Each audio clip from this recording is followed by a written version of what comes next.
What's up YouTube? Welcome back to the Crypto Breakdown Layer 1 Whiteboard mini-series. In today's video, I'm going to teach you everything you need to know about the Kusama blockchain, aka KSM. So let's kick things off with what is Kusama, and then we'll talk about tokenomics, VCs, validator rewards, and we'll make some 2023 and 2025 price predictions.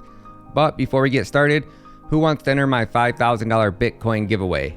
Drop a comment below and let me know where you think the price of Bitcoin will be 1 year after the next Bitcoin halving. Estimated date would be around April 1st of 2025. All guesses must be in before the next Bitcoin halving. But I gotta let you in on a little secret. This video is for educational and entertainment purposes only. Nothing stated in this video is a fact. I am not a financial advisor and this video is not investing advice. Links to all of my research and articles are down in the description. So let's kick things off with what is Kusama. Kusama has a nearly identical resemblance to the Polkadot architecture and structure of the Polkadot blockchain.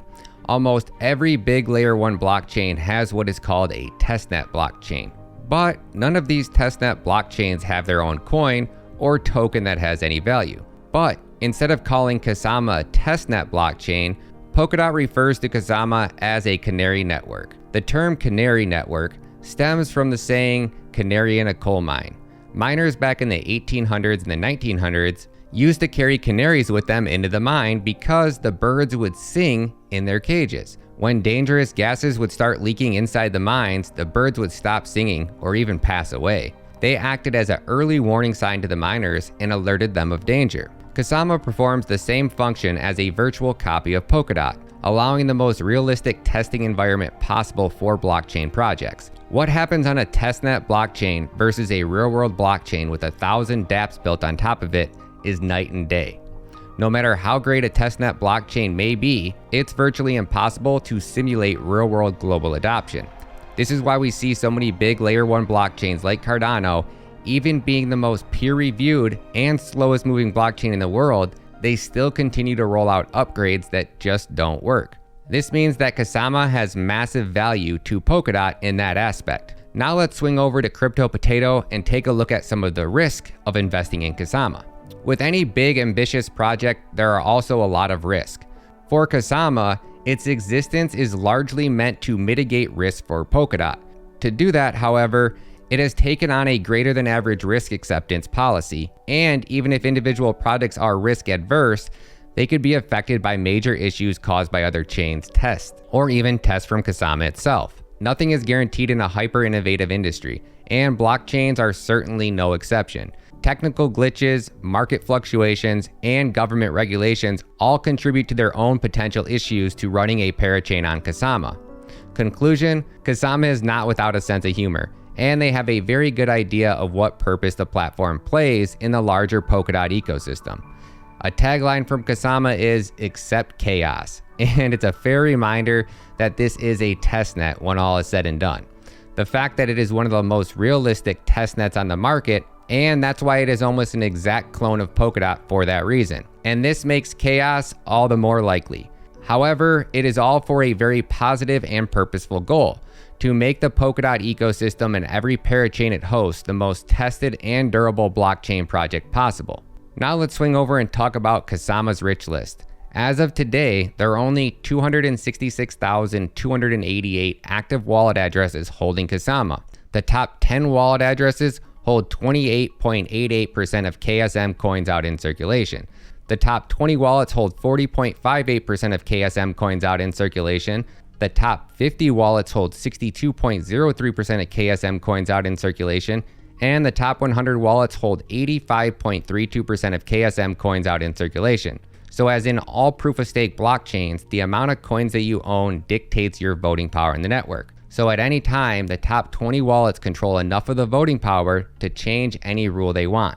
They can vote to freeze your wallet. They can vote to take control over any parachain. For example, what if Tornado Cash was built as a parachain on Kusama? Definitely something you want to think about, and why decentralization is so important and not something that you can get in any proof-of-stake blockchain. KSM token distribution was as followed. The initial KSM token distribution mirrors Polkadot's DOT token. Those who bought DOT in the sale also received an equal share of KSM. However, unlike Polkadot, Kusama has not increased its circulating supply of KSM through redenominations. The Polkadot DOT token sales had KSM token airdrop to them at a 1-to-1 ratio. So those who participate in the Polkadot Genesis sale can claim an equal amount of KSM through the Kusama claim process. There is a 1% reserve of DOT tokens from the Genesis distribution for KSM stakeholders. Besides participating in governance, KSM holders have an advantage of interacting with other Kusama features. These include staking to become a validator or a nominating validator and participating in parachain auctions. Now let's talk about KSM tokens in circulation. Kusama has a total supply of 10 million tokens. However, for those interested in tokenomics, it does not have a fixed maximum supply. However, it increases at a 10% inflation rate per year. Also, the percentage of KSM staked will alter how newly minted tokens get distributed. According to Polkadot's website, Kusama validators can get 100% of the freshly minted KSM, but only if exactly 50% of all KSM tokens get staked. If that number is off the 50% mark, over or under, then the Kusama treasury receives some inflationary rewards. So if Kusama has no max supply, who is making all of those newly minted Kusama coins? Validators. In proof-of-stake blockchains, the suits wanted to make sure that the team and devs never lose control over their blockchain. This is why proof-of-stake blockchains were created in the first place. This is why Kusama and Polkadot only allow the top 256 validators to earn block rewards. For example, if we take a look at this Medium article by Julian Volkel titled Kusama Validator and Node Setup, he states that validators have 3 key responsibilities: produce blocks if they are asked to do so, vote over the blocks, more precisely the chain of blocks that still have yet to be finalized, and forwarding messages between parachains. To allow your validator to become part of the active set that is currently validating the chain, you will need to stake a minimum of 4,000 KSM.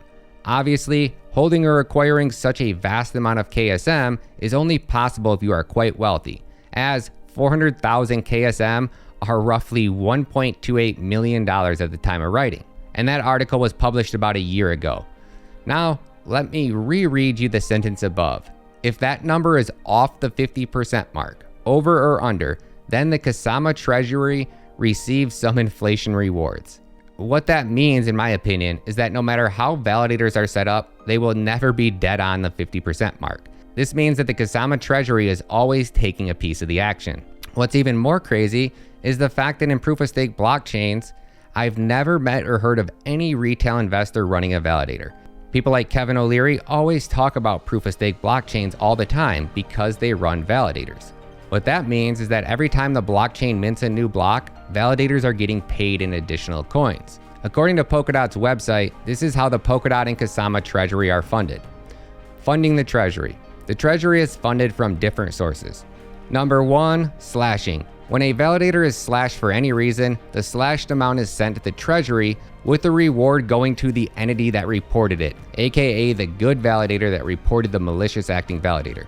The reward is taken from the slashed amount and it varies per offense and the number of reports.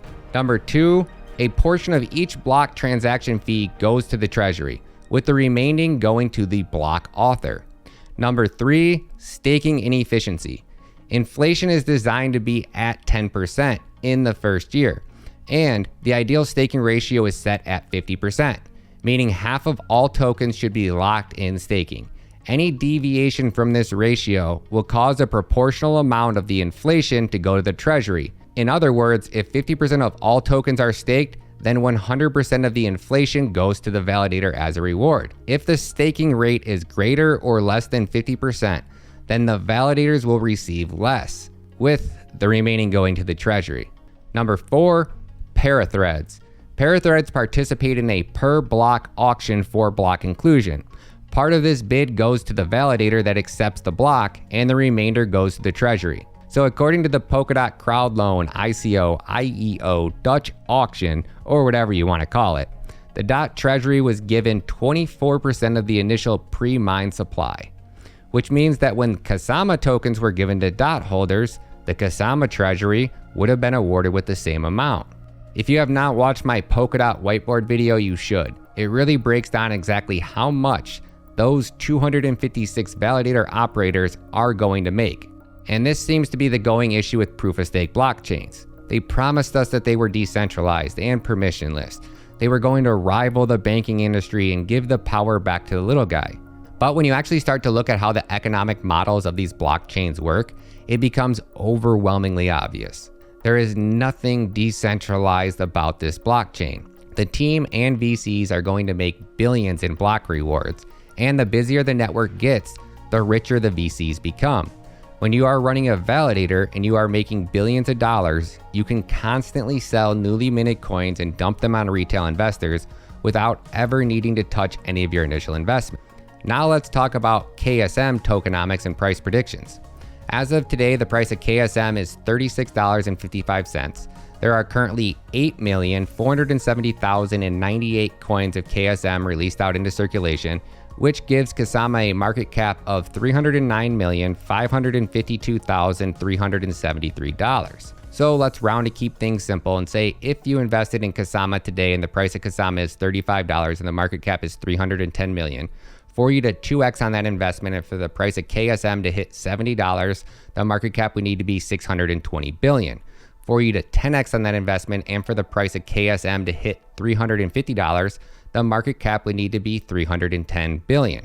For you to 20x on that investment and for the price of KSM to hit $700, the market cap would need to be $6.2 billion. And for you to 100x on that KSM investment and for the price of KSM to hit $3,500, the market cap would need to be $31 billion. Personally, I can't wrap my head around why a testnet blockchain has value. If everything that's great built on Kusama gets rebuilt on Polkadot, what is the need for an identical blockchain? It seems like it was all one big money grab in my opinion. My best guesses for Kusama next bull run would be around $350, and I think that might be pushing it. I do think KSM will outperform Polkadot from a percentage standpoint just because it has such a low market cap. But I want to know what you think. Drop a comment below, like, share, subscribe. Good vibes always, YouTube, and I'll catch you in the next one.